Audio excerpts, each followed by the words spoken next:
Good morning. Today is Thursday, May 20th, 2021. Yesterday, I made a mistake. No one died, but I was negligent in something, and it caused another person some difficulty. Of course, I feel very badly about it. I apologized. I wish I could say that this is newsworthy, but it's not. I agree with Hugh Prather, who once wrote, "I have the choice of being right or being human." So I have chosen to be human. But it does remind me about an insight of Rabbi Yitzchak Hutner. I've mentioned him to you before. He was a great scholar of the previous generation. And in a letter that he wrote, which has been widely circulated, he talked about the terrible fact that in some parts of the Jewish world, there are biographies written about great Jewish leaders that paint them as perfect. And you can read biographies of, Rabbi Akiva and the Rambam and the Vilna Gaon. They were perfect. At the age of 3, they knew the entire Torah. They never wasted a moment in their lives. They had no temptation to sin. You can read biographies of the Chavetz Chaim, Rabbi Yisrael Meir Kagan of Radin, who is so associated with warning us about the details and the seriousness, never to speak Lashon Hara, negative speech about someone else. The Chavetz Chaim spoke Lashon Hara. He did from time to time. He worked on it, and he worked on himself, and he was extremely advanced. But he was not perfect. He would never say about himself that he was perfect. And there are 3 problems with this kind of biography that is really hagiography, a biographical work that seeks to describe a person as just angelic a person. Number 1, it's not true. And falsehood, even in the pursuit of a holy goal, is wrong. And just by the way, I'm saying this obliquely, but I mean for this to refer in other contexts as well. Falsehood, even in the pursuit of a holy goal, is wrong. So that's number 1. Number 2, with those biographies that paint great leaders as perfect individuals, what they accomplish is we're not going to be able to learn from them. We're not going to be able to be inspired by them. Because how am I supposed to relate to someone who's being portrayed as completely perfect? I'm not perfect. I just told you. Yesterday I made a mistake. You can't use those people as a role model. It takes away whatever possible pedagogic benefit there would be.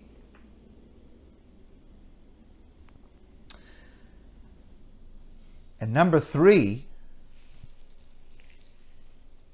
the Torah teaches us that it is not the correct approach. There is a famous verse in the book of Mishlei, Proverbs, written by Shlomo HaMelech, King Solomon. And the verse says, Ki shiva yipol tzadik v'kam. Now, the simple way to translate that is, a righteous person, a tzaddik, a righteous person will fall 7 times, but get up. Meaning, a tzaddik, a righteous person, is a person who, even if he or she falls, they will still get up. Okay, now that's an important lesson. Rabbi Yitzchak Levi of Berdichev, the Berdichever Rebbe, used to say, there are 3 things you can learn from watching a baby.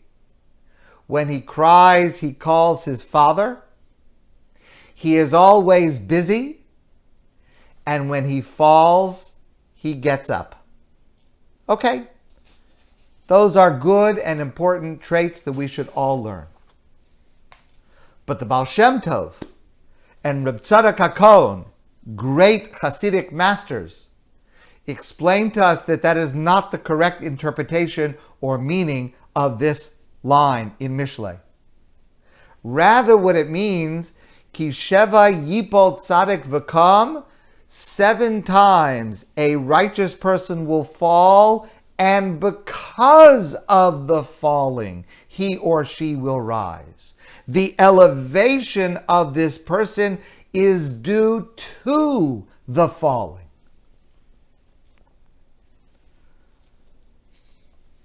The challenges, the mistakes, the failures, that's how a person becomes righteous.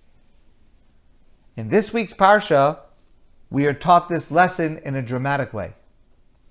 So this week's portion is the longest single Torah portion of the entire Torah.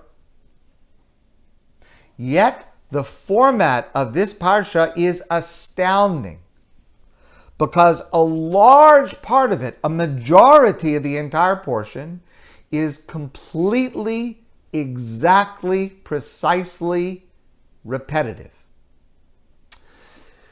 Our Parsha records, among other incidents that take up the minority of the Parsha, but the majority of the Parsha records the dedication of the Mishkan, the sanctuary that the Jewish people built, and it was finished just under a year after leaving Egypt, and there was a ceremony to commemorate the dedication of it.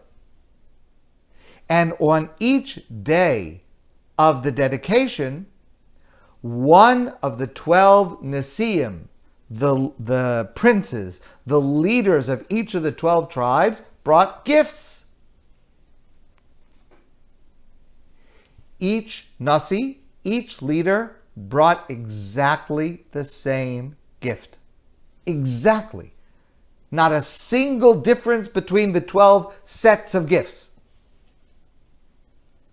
And yet, each gift is identified by the name of the person that brought it, the day of the celebration they brought it, and the Torah records for each one of them, all 12, one after the other, every single detail of each of the gifts. It's like a long paragraph for each one of them that is repeated. You could do cut and paste 12 times. It's exactly what it is. The only thing you change is the name and the date. That's what makes this the longest Torah portion in the world, in the entire Torah. Why in the world is there so much attention to these gifts? Say what the gifts are. Say all 12 of these princes brought the same gift one day after the other. There are a number of answers to this. I have an answer that I plan to share with you tonight that is very different than what I'd like to share with you today. Today I want to share with you what Rashi says. Rashi says that earlier in the Torah, when the Torah was describing the building of the Mishkan, that happened chronologically a number of months earlier, Moshe sent out a call to everyone, please contribute. Bring your gold, your silver, your wool, your linen, all of the materials, your stones of jewels. Bring all the materials, and it was donated to build this Mishkan. Rashi says that the Nesiim, the princes, they said, here's what we're going to do. Let the people bring what they're going to bring. We will cover the shortfall. Whatever is missing, we will cover it. Now that's an amazing thing. If anybody would come to a DAF for any project that we have and say, let everyone do what they're going to do, I'll cover the shortfall. I promise you, we would have a dinner in their honor, we would have a plaque in their honor, whatever they wanted. That would be amazing. But the fact is, the people themselves, the Torah tells us, brought more than enough. And there was nothing left for the princes to donate. So they were left out.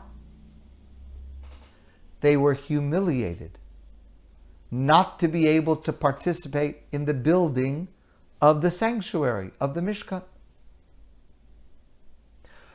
So when the time came for the dedication, they did not wait to see what was necessary to furnish the Mishkan, to provide the supplies that will be necessary for the ongoing work of the Mishkan. They were the first. Now, I want to point out to you a distinction. It's a subtle distinction, but it's crucial. It's not just that the Nesiim said, listen, now I have an opportunity to correct the mistake that I made earlier, so I'm going to correct the mistake. I made a mistake before. I waited till last. Now I'm going to be first. That's very nice to learn from a mistake, but that's ordinary. That's what an ordinary person is expected to do. Greatness, excellence, being a leader, deserving of leadership, comes at the moment of the mistake, at the moment when I am let down, when I feel defeated, and at the moment that I am embarrassed and humiliated by my mistake. That's the moment when I say to myself, this is not a mistake. This is not a defeat. I'm going to use this. I'm going to use this experience to look for the opportunity in the future to be better. The mistake is going to make me better. It's the recognition that the moment of the mistake holds the promise of the growth and triumph. It's a different way of looking at the world. And when you do that, you will be a Nasi. You will be a prince or a princess. It is not possible to avoid making mistakes in life. Leadership, greatness, excellence comes from being honest about when we make a mistake, to rectify the mistake if we're able to, but to look at the mistake as the opportunity to learn from and to grow from. And that's the reason that in our Torah portion, we should savor and appreciate every repetitious word, the same words repeated 12 times. We shouldn't feel bored. We shouldn't feel that it's a waste of our time, God forbid. Every word, every repetition of those 12 sets of gifts is a gift to us, in fact, about how to navigate life, about how to use everything that happens to us in order to grow. I feel fortunate to have made so many mistakes, and I promise I will continue to do so. My friends, I want to wish you a great day. I look forward to seeing all of you soon in person.